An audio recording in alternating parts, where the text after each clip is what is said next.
Herkese merhaba arkadaşlar, kanalımıza hoş geldiniz.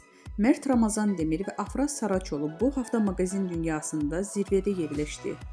Ünlü oyuncular Mert Ramazan Demir ve Afra Saraçoğlu bu hafta sosyal medyada magazin dünyasının en çok konuşulan isimleri oldu. Peki ikilinin bu kadar popüler kılan ne? İşte detaylar. Bu hafta ünlü oyuncu Mert Ramazan Demir, Afra Saraçoğlu sosyal medyada en çok konuşulan, tartışılan isimler arasında zirvede yerleşti.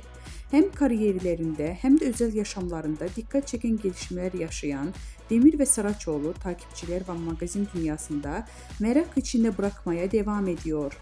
Mert Ramazan Demir son dönemdeki projeleriyle adından sıkça söz ettiriyor.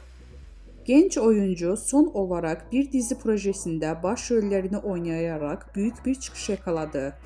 Hakkında çıkan dedikodular ve özel hayatına dair sorular ise Demir'in sosyal medyada yoğun bir şekilde konuşulmasına neden oldu.